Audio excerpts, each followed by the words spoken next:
Hi, this is Bob Tarter with Animalogy. We are here to showcase one of our animals for the Imagine Your Story summer reading program.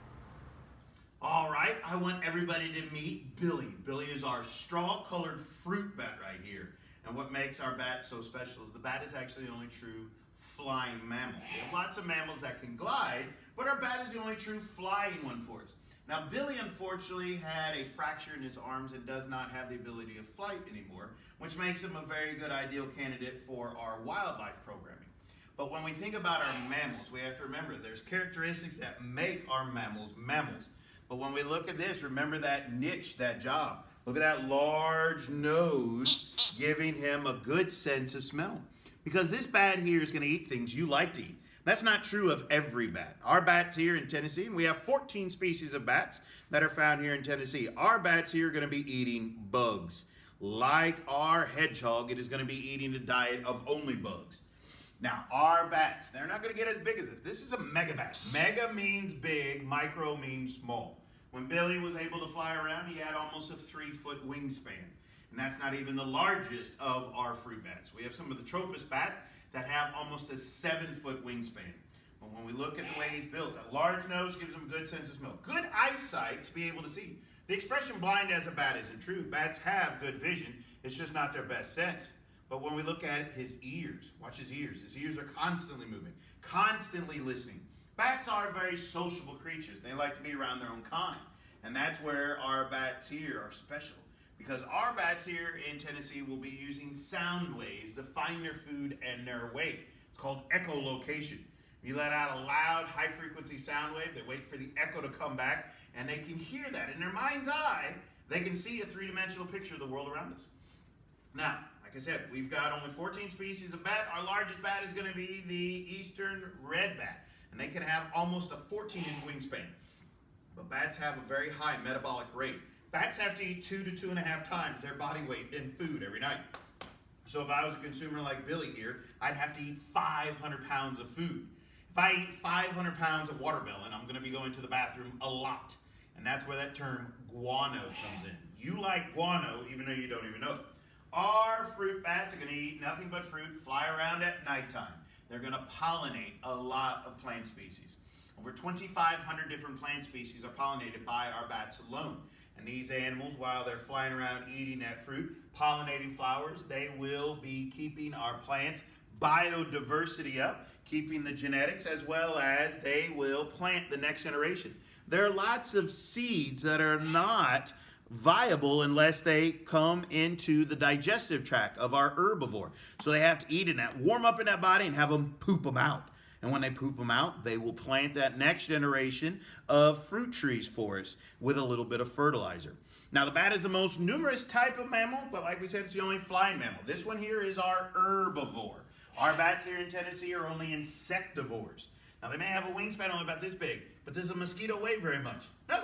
So that means our bats have to eat that much more fruit. 2,000 to 3,000 mosquitoes almost any given night. Sometimes when they're getting ready for winter, for hibernation or migration, they gorge themselves on food. They put fat on their body. They can eat up to 5,000 mosquitoes a night. Now, our bats will sleep in the trees during the daytime, but during the winter, they will hibernate or migrate. And that's where those caves, the guano, piles up on the floor. We mine this guano. We extract this guano. We use it in our everyday lives. It could be with you in the room right now. If you have your mom or an older sister around you, have them bat their eyelashes. If they're wearing mascara, they can have bat poop by their eyeballs. That's why our bat is one of our amazing beneficial beasts. Now, this is our herbivore. Our bats are only insectivores. We do have carnivorous bats.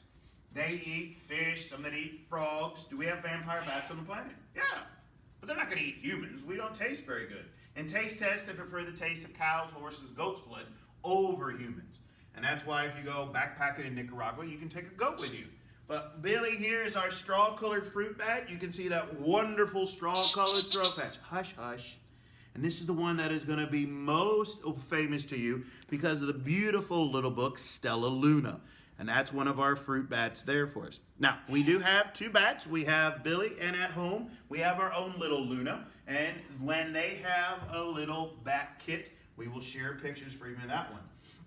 Now, the straw-colored fruit bat, amazing herbivore for us. They keep a lot of our plant species going in the rainforest. A lot of your fruits and nuts are only made possible because of our bats, and our bats are extremely helpful.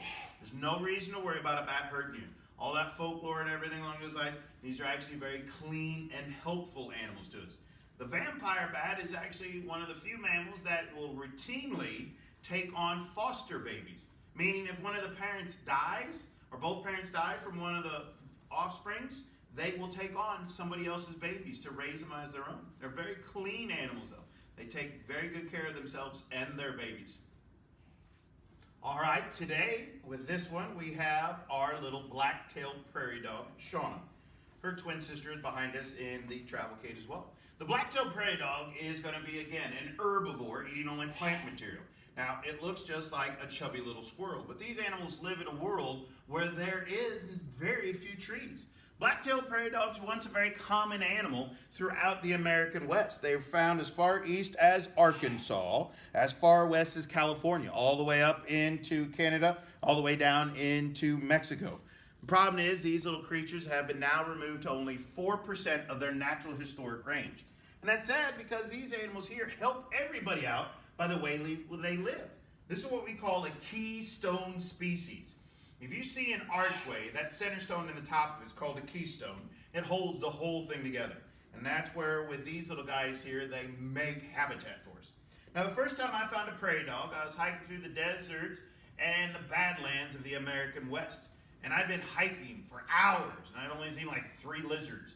And all of a sudden, I came up out of a drainage on the flat part of the ground as far as I could see. I thought I walked into a golf course. There was short, tender green grass and holes and rodents running around everywhere. And I had hiked into a prairie dog town. And the prairie dog town was full of life. We had prairie dogs, jackrabbits, antelope, deer, all the way up to 3,000-pound bison. All these animals were found living near that prairie dog town because of the way they live. Now, prairie dogs live in these large prairie dog towns, and it is a network of tunnels, cavities, and caverns. You can see how small her ears are to be able to be even cleaner. They like to be clean. Now, she has a good sense of smell, good whiskers for us, and these wonderful feet for digging. Now, our little one here, they love to do their upside down yoga during our program for us. But the prairie dogs in these prairie dog towns have everything they need underneath the surface of the soil. In these prairie dog towns, you can find bedrooms, bathrooms, food storage, nurseries, lookout towers, even playgrounds. And underneath of the ground is where they live. But on top of the ground, they're just like people that live in town. And they mow the grass. They keep the grass short and tender. Because when you're this big, there's a lot of things that are going to eat you. So if you keep the grass short and tender, when you come out of your hole, your burrow, you'll be able to see farther. Now, prairie dogs also have a very good vocabulary. They can alert other friends in the towns of a potential danger. They have different calls for if a raptor is flying over the town or if there's even a snake coming around the ground floor. Now, the prairie dog has been removed to only 4% of their natural historic range because of us, humans. We thought they were bad. The first time we found it, they were amazing to us. Largest prairie dog town was 3 miles wide from east to west and 7 miles long from north to south, with like a gazillion prairie dogs there. And these prairie dogs managed and affected the habitat, meaning they kept the grass short and tender. That means the other herbivores could get it. If all of our herbivores are hanging around in one spot, we're certainly going to have our carnivores, the foxes, coyotes, wolves, and raptors. But the prairie dogs have to be there first.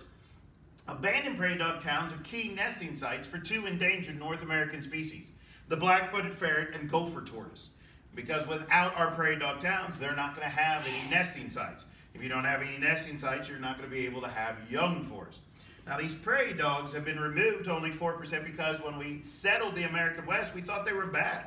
What they would do is they turn the livestock loose. Now, domesticated animals do not have the common sense that wild creatures do. Meaning, they know not to go running through a prairie dog town. You go running through a prairie dog town, you're going to fall in a hole and break your leg. So these prairie dog towns have been shot, trapped, poisoned, removed just because people thought they were a nuisance. And that's sad because these keystone species here help even us humans out. In the desert, when it rains, it may not rain very often, but when it rains, it tends to rain a lot very quickly. And without the soil and the vegetation we have, the water runs, it erodes. It takes the soil away and puts it into the river. That takes water quality down. But when we have a prairie dog town and it rains, all the water runs right into the tunnels. And it floods the lower part of the town, which is fine. These animals build their towns to handle it. and then that water will slowly soak into the groundwater, recharging the aquifer. A prairie dog town in Montana can actually collect the well water so somebody in Arizona can have water to drink for us. That's why they're called that keystone species. That center stone in the archway holds everything together. Now, we need to manage our wildlife and treat them a lot better. The prairie dogs here can actually make weather happen for us. Now think about this. In the American West, you start coming from the Pacific Ocean and you hit the Sierra Nevadas and the Rockies. And the water molecules fall off of the air before it can climb up. And then it's a very dry ecosystem. And that's where the prairie dogs are found. Now prairie dogs spend all day long running below the surface soil to the top. Below to the top, below to the top. And these animals actually take the cool, moist air from below the surface soil to the top, where they then exhale. There's lots of North American native folklore as well as theories and science that will back this up. The prairie dogs will actually seed rain clouds that cause rainfall to happen further east. So sometimes when we get a rainstorm here in Tennessee, it could have started off with a bunch of prairie dog breath in Oklahoma for us. Now, prairie dogs are, again, a wild rodent. Do not recommend them for pets. Now, prairie dogs were banned for a while because of monkeypox. As a rodent, they are capable of carrying diseases. Now, our prairie dogs come from captive breeding programs. I do not let anybody other than myself handle them. It's not that I think my creatures here are going to be carrying diseases. We have to remember that the public is the one that actually can get them sick, and we don't want that to happen. A very cute ground-dwelling rodent, the black-tailed prairie dog, is a prime example of how when you live together and you live well with your community, everybody benefits from it. One prairie dog isn't going to be able to make it.